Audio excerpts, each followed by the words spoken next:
What we are celebrating in this independence is 64 years of madness, because you can't do the same thing over and over again and expect a different result. That is the technical definition of madness. We are celebrating darkness. We are celebrating hardship. We are celebrating hunger. We are celebrating incompetence. We are celebrating corruption. We are celebrating the emergence of kakistocrats and kleptocrats in our government. The government by the worst, and the government by compulsive thieves. Now, I give you an example. There is Hurricane Helene buffeting more than 5 states in the United States of America. President Joe Biden, the Vice President Harris, and even the presidential candidate Trump, they are going to these states, commiserating with them, offering their help, providing welfare, providing humanitarian services. But in Nigeria, our own president purportedly is jetting away to enjoy himself in vacation. What do you call that? But you know what? I am going to say this, because the media people are not doing this government any service. Rather than telling us the truth that he is unwell, because human beings can fall sick. When we were campaigning, we knew he was unwell. When I was in London, I heard they got him coming out from St. Mary's Hospital.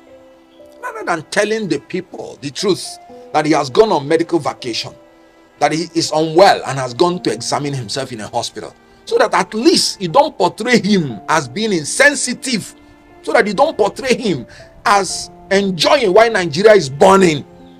They are saying he has jetted out to enjoy himself. What sane leader will go out to enjoy himself when more than 150 persons have died in a boat mishap? If that is true, then you cannot blame Governor Sim Fubara for saying that there is a need to build a psychiatric hospital to examine our leaders, because that's the only thing left to do. I will describe the situation in Rivers State as a state of madness, and I will describe the conduct as embarrassing.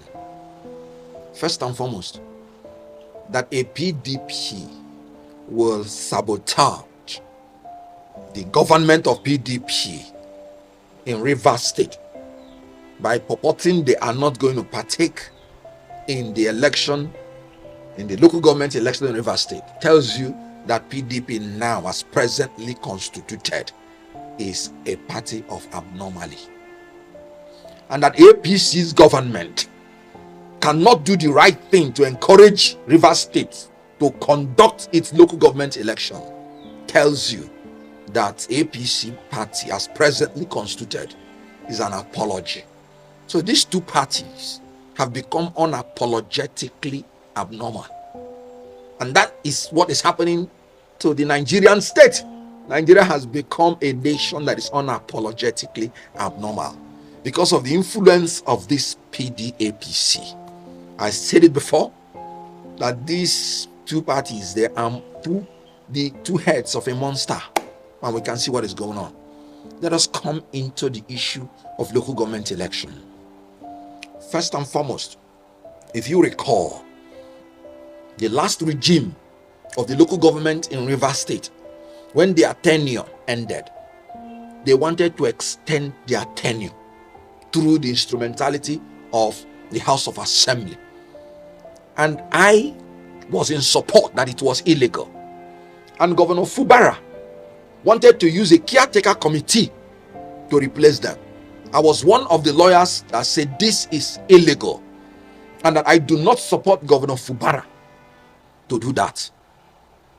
And Governor Fubara can see that the Supreme Court cited some of us who said that the Constitution is clear on how the local government should be governed. Section 7(1) of the Constitution of the Federal Republic of Nigeria, 1999, as amended, states the system of local government by democratically elected local government councils is under this Constitution guaranteed, and every state shall ensure its existence by a law which provides for its establishment, for the structure, for the composition, for the finance and functions. The key phrase is democratically elected. The key statement. Now, the Supreme Court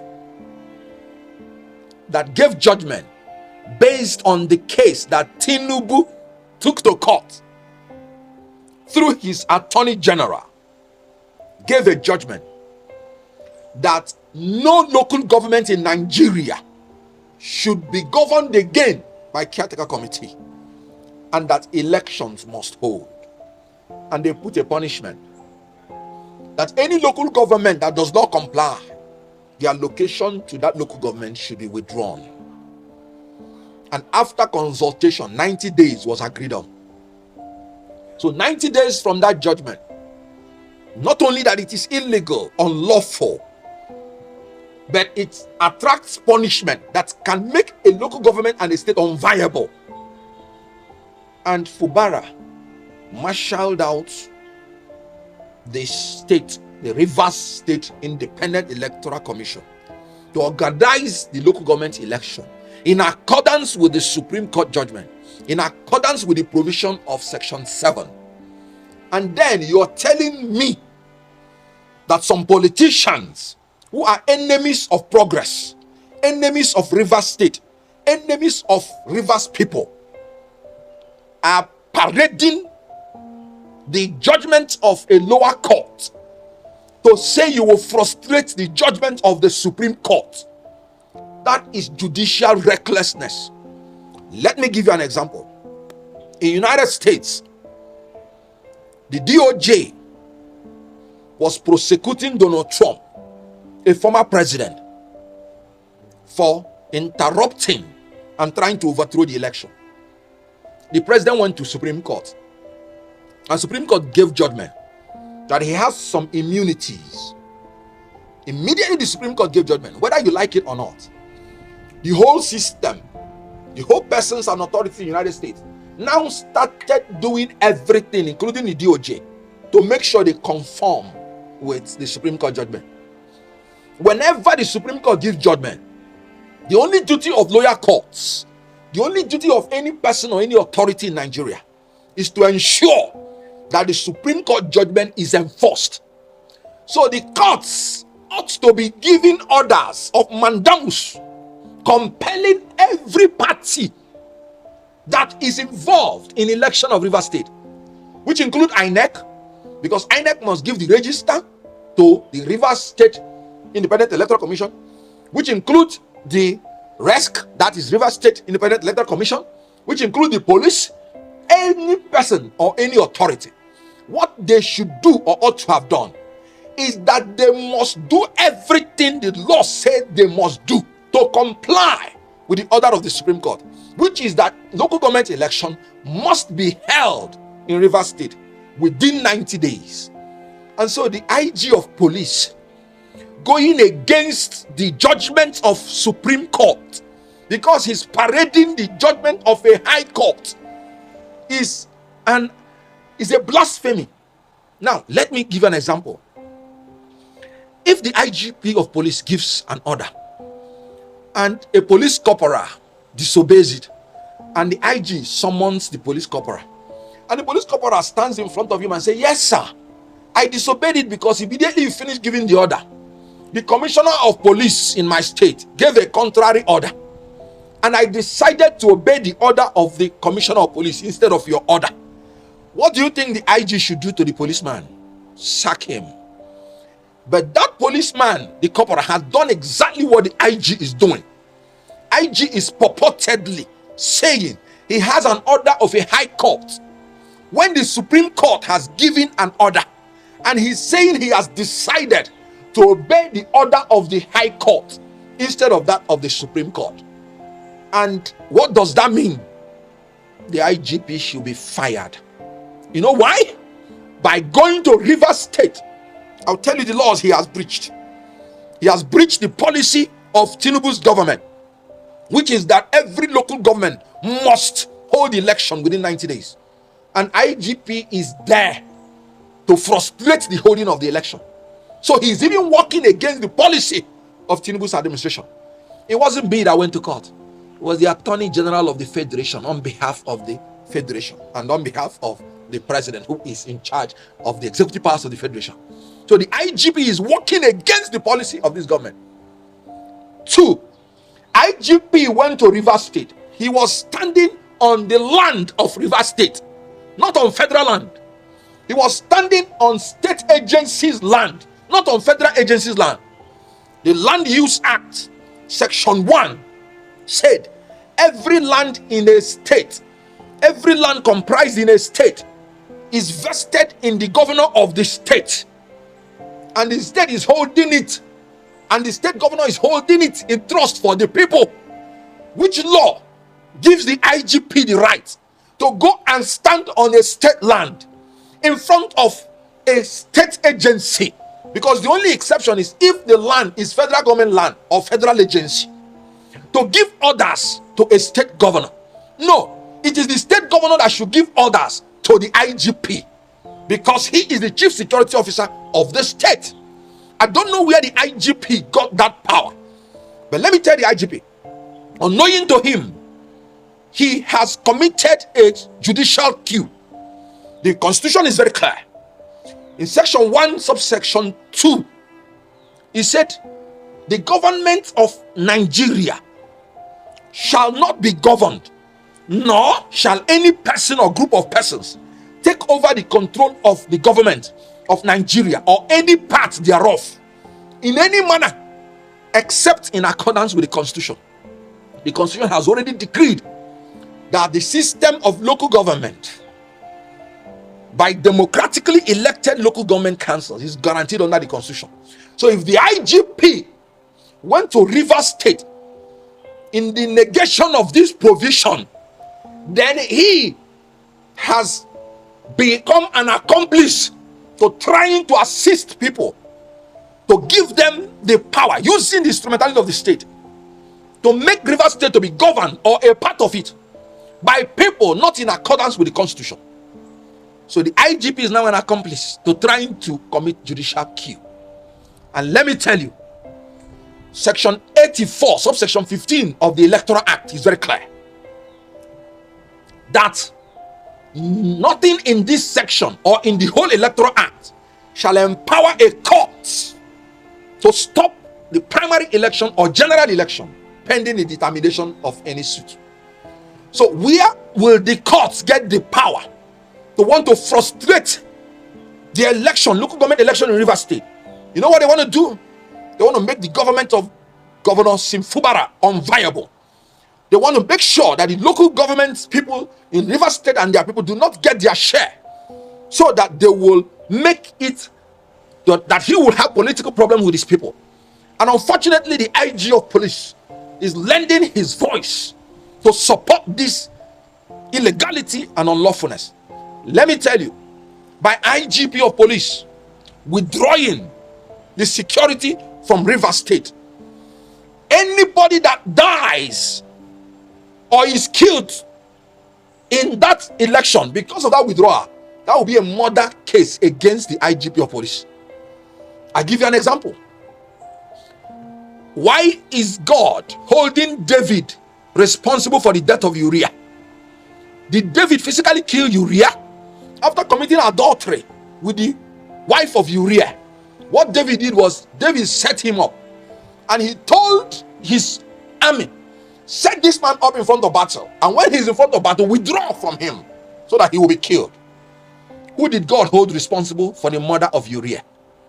It is David, because he's the one who withdrew the force after setting up Uriah. IGP withdrew Nigerian police to set up Rivers State to go into flames. So whoever dies there, the blood is on the head of IGP of police. And that's what I keep saying, that any politician who is not willing to go the way of Governor Fubara, to stand up to resist criminality, illegality, to stand up to say, if I perish, I perish, but I will do the right thing.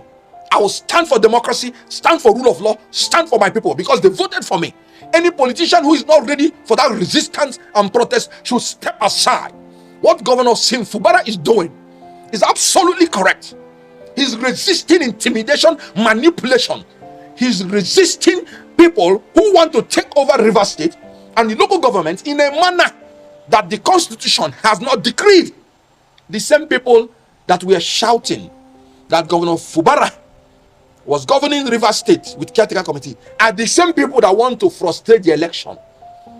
That is how insincere liars operate in government. What they are fighting for is their pocket. It is their positions and power, not the people. And the people must rise up to defend themselves from these leaders. So what Governor Sim Fubara did and is doing is in order, and I support it.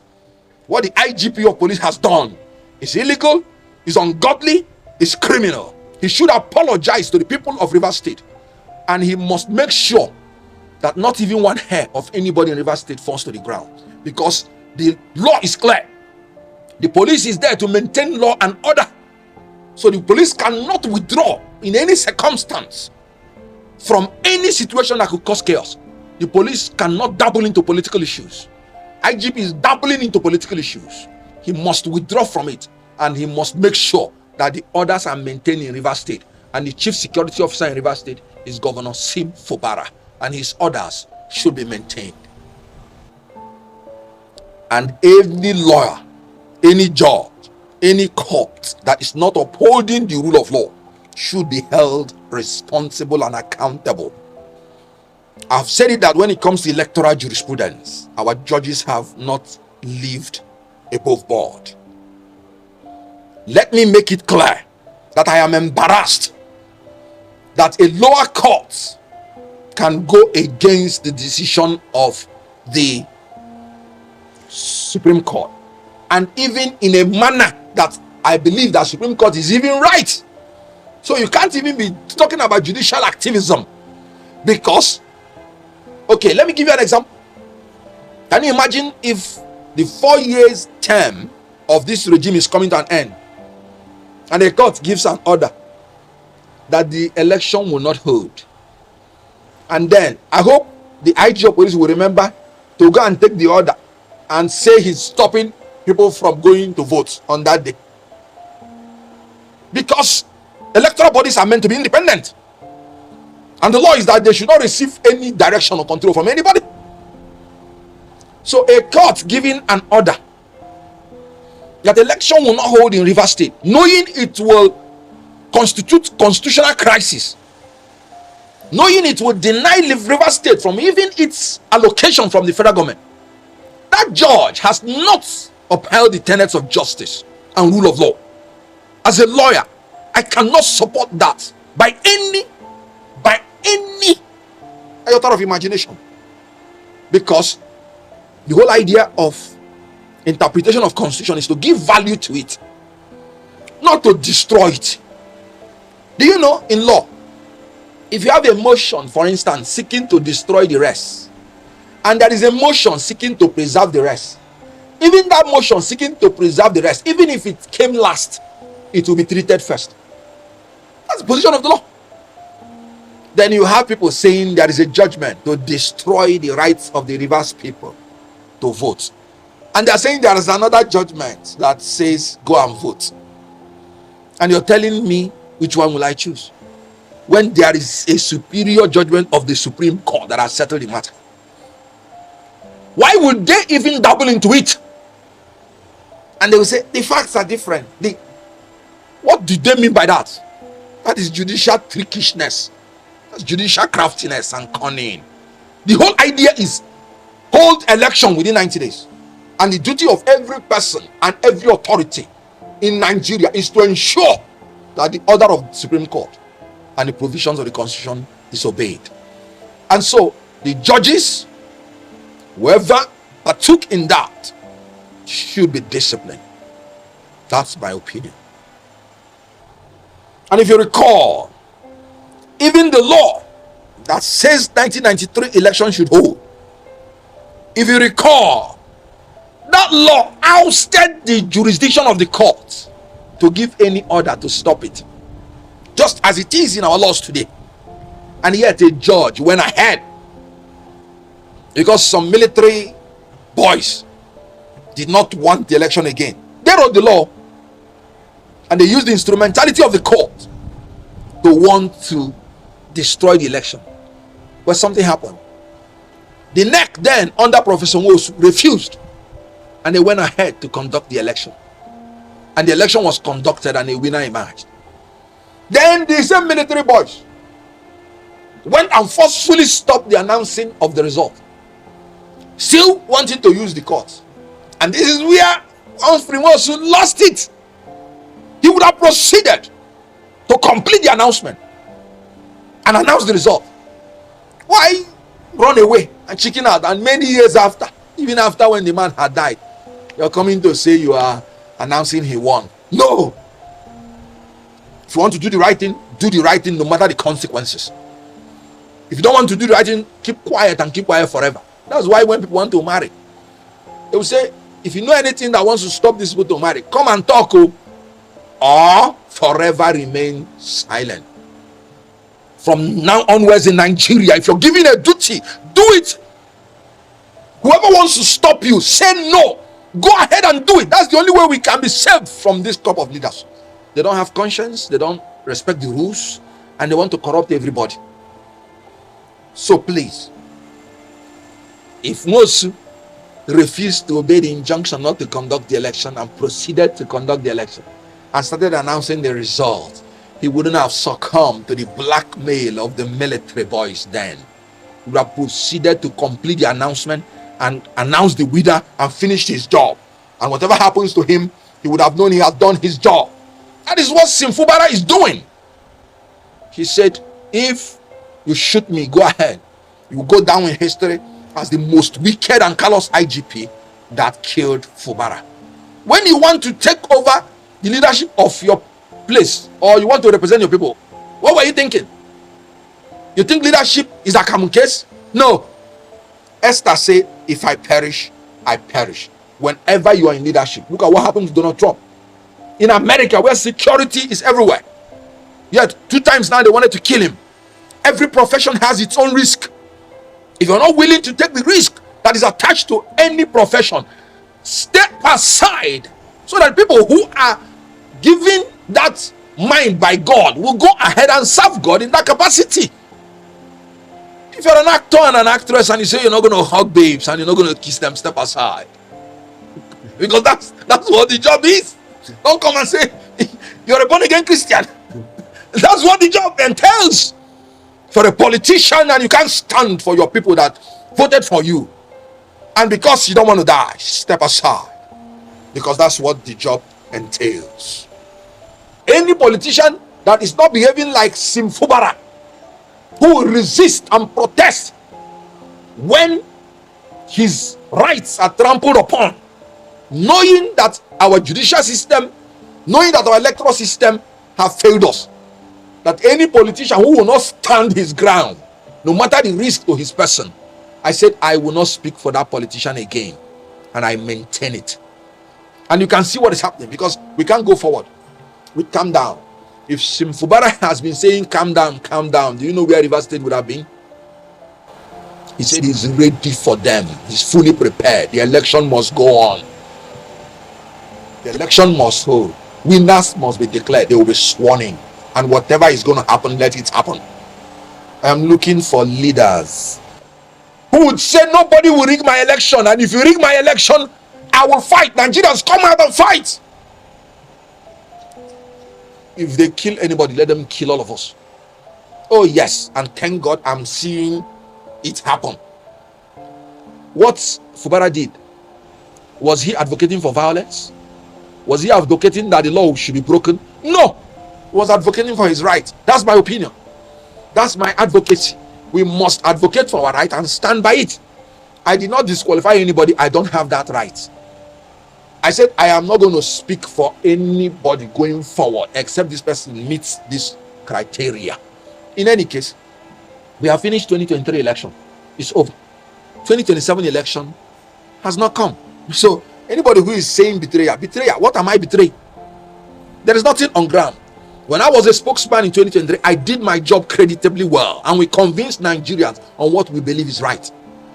But you can see that in Nigeria, you not only have to have the power to win election, you have to have the power to defend your election. So anybody that does not have that spirit of power to defend the votes in a manner that you would say, whatever happens to me as a person, let it happen, I am not willing to speak any further for the person. So what I just simply said is that going forward, I will no longer be part of this until these fears are addressed. So I did not disqualify anybody. One, I don't have that power. Then two, I am not betraying anybody because I'm still a member of Labour Party. And you can see I'm still fighting. The Labour Party should be consolidated because Nigerians are looking for an alternative to these people.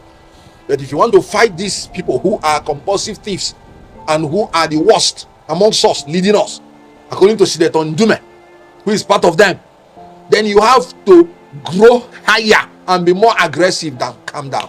That's what I said, and I stand by it. In all honesty, I would have said we don't. But because I'm a student of theology, I would not say so. Because when Elijah thought he was the only person that was worshiping God, God said, no, you're not the only person. There are more than 7,000 persons like you still in that country that have not done anything evil. I know them. So the only thing we have to do in this country, we must not be sentimentally attached to anybody, any politician. We must not be loyal to political parties or politicians. We have to be loyal to the country and to the law. And if any law is unjust, we have to fight the law.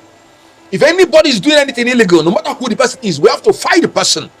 So in Nigeria, we must create the environment so that those 7,000 that we do not know who are leaders will be able to begin to emerge.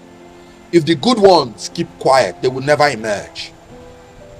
When people say people are selling their votes, you know why they are selling their votes? Because they believe that even if they vote their conscience, it will not count. Not because they want to be corrupt. They saw what happened in 2023. I was an active participant in that election of 2023. They did not sell their votes.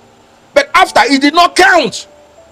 So they'll be like, why would I go and say I'm voting for my conscience when it will not count? If I'm going to take this money, at least it will be what I gain. So if we don't fight, we are making the people that want to do the right thing to even lose confidence. That is why we must have to rise up to defend democracy. We must make sure that our votes count and are counted in every election. Otherwise, people will not see the reason to vote their conscience, because even if they vote their conscience, it will not count. So in Nigeria, there are still a lot of men and women that are not corrupt. I may not know them, but they will emerge. There are still a lot of judges that are not corrupt. I can say that because I've won a lot of cases as a litigator and I have never met any judge privately. If every judge is corrupt, that means I wouldn't win any case. So I can say that there are judges in our court that are not corrupt. We may not know them, but we must create an avenue to defend such ones when the hawks that are corrupt want to swallow them up. So also in all the departments, ministries, agencies in Nigeria, there are politicians that are not corrupt. There are Nigerians that are not corrupt. Why is it that when Nigerians go outside Nigeria, they perform creditably well? It is because by their nature they are not corrupt, but it is the environment that is helping to make them corrupt. It is the poverty, the hunger and hardship that are contributing to tempt them to be corrupt. I want to tell you, it's not every Nigerian that is corrupt. It's not every judge. It's not every civil servant that is corrupt. But we must fight so that those people will have the courage to arise. I cannot ever remember myself being corrupt in anything. I do my best. I say the truth, and I'll leave the rest to God. Does that mean I'm ascribing perfection to myself? Then that means I am not honest. I am not even a good man. There is only one that is good, and that's God. The only thing I know is that I'm an honest man. and we must fight to save our country. We are now at the edge of a precipice, and every Nigerian should not keep quiet. We must fight for our country. We don't have any other country. What Alex Otti did was purely legal by the constitution of the Labour Party. Article 13 2A talked about the composition of the NEC, the National Executive Council of Labour Party, and the governor, elected governor, and the deputy III is a member of the NEC, and the presidents and general secretaries of the labor unions manning the labor centers are members of the NEC. The women the chairman of the women commissions of the labor centers, they are members of NEC, statutory members. So immediately INEC, not even Labour Party, rejected Abure, and rightly too, for not conducting any convention known to law. The only set of people remaining as members of NEC are the statutory members, which include Dr. Alex Otti and his deputy, the presidents of NLC and TUC, and their general secretaries, and the chairman of the women commissions of the Labour Party. By the constitution which Abure gave to me when I came to Labour Party, it was not Labour Party that declared Abure's seat vacant. It was INEC, and he was disgraced out of INEC.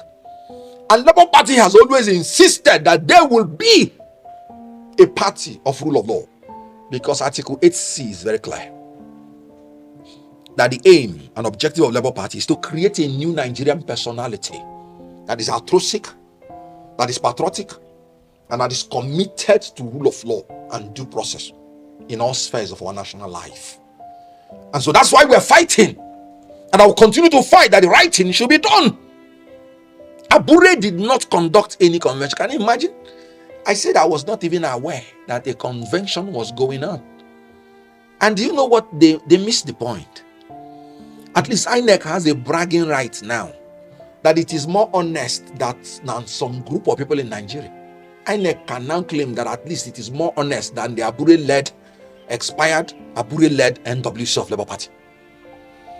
They did not give any notice known to law to INEC. First of all, they say they gave a notice by December for a convention that will hold by March. The question is, which notice? They say they gave a notice to INEC about a purported convention that will hold in Umuahia in a different date. Please, did Abure and his cohorts hold any convention in Umuahia? Good. Does that not invalidate it? They say they gave another notice for one convention that will hold in Edo. Please, was there any convention held in Edo? The only notice they are saying they gave to INEC for a purported convention held in Nnewi was 6 days to the time. That was when INEC received it. Please tell me any law that says you will give notice to INEC for 6 days to hold any convention. And the law is clear by section 82(5) that any convention without such valid notice is invalid. That's the law.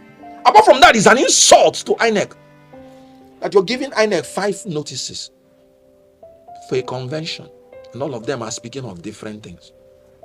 You know the danger in that. If INEC accepts it, there are about 18 political parties. If each party will be giving INEC 5 notices for a convention and they accepted it as normal, they would have about 90 notices to treat. And then 6 days to the time, let us assume you told INEC you're going to have your convention in Sokoto, and they mobilized everything waiting for you to have it in Sokoto. Okay, let me even give you an example. If you said you are going to have your convention in Abuja, and they mobilize their people, with the cost of fuel now, they can just trek from their office to Abuja. And they have done everything like that, not allocating money for flight, not allocating money, then a day to the time. Because once you accept, you will accept for 6 days, which the law does not permit. That means somebody can come a day to the time. So a day to the time, you come to INEC and say, no, you've changed your notice. It is not going to be in Sokoto. And it might be in a town close to Niger Republic, where they will need to mobilize their people in terms of flight, in terms of accommodation, in terms of everything. If you allow INEC to allow the illegality that Abure and his colleagues perpetrated to stand, then INEC has opened itself to such illegality that 18 other parties will be exploiting it, and they will cite that one as precedent. INEC did the right thing by making it clear that Abure did not organize any convention known to law. But here is another thing. Convention is for the members of Labour Party. It's not for INEC. Can Abure and his colleagues tell the world where any one notice was given to the members of Labour Party that there is a convention? One notice. Because the law is clear in section 82 subsection 3 of the Electoral Act that the executive of the party must be elected by the members of the party or their elected delegates. And then he did not even give notice at all to members of the Labour Party. At all. No media house announced it. So it's not even INEC. INEC's own is to come and monitor.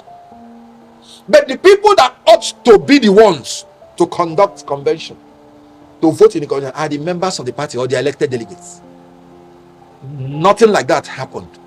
So are you trying to say that a president will now be created in Nigeria where people will not involve the members of the political party, and they will come out and announce themselves that they are leaders of that party, and you say it will be allowed to stand?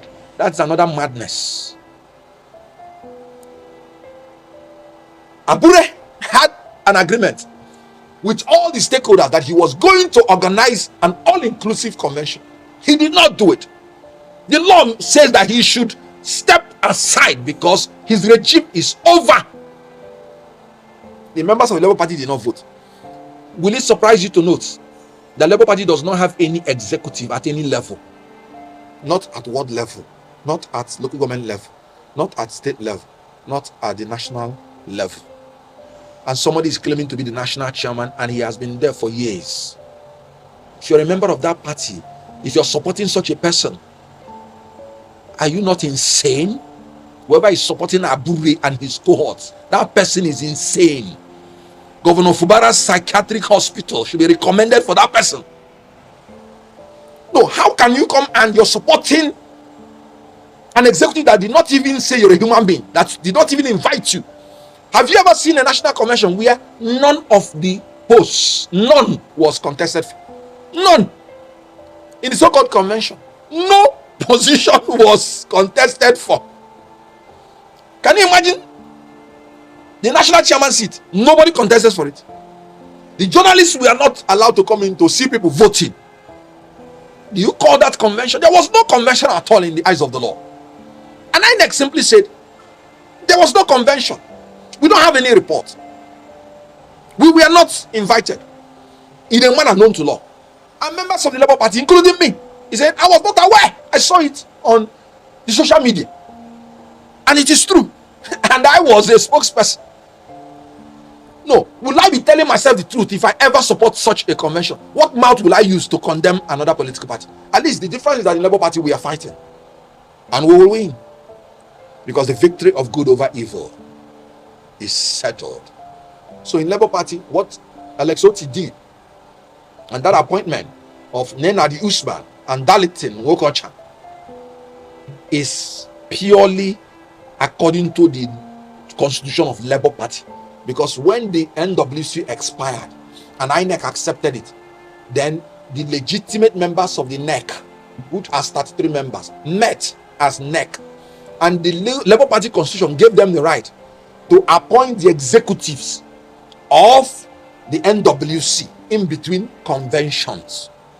It is there by the right of NEC, by Article 13(2)(b). They have the right. So they just appointed it in accordance with the Labour Party constitution. 2019. That was what happened. Purely legal. It was not an imposition. It was their right. And you saw how Alex Oti went about it. He invited everyone, including the Abure group. Every stakeholder in Labour Party was invited. At least Abure did not invite the members of Labour Party, when he did his own convention, Alex Otti invited every stakeholder. So which one by equity do you prefer? And by law. So the law is on his side. And Labour Party did what they should do by the constitution of Labour Party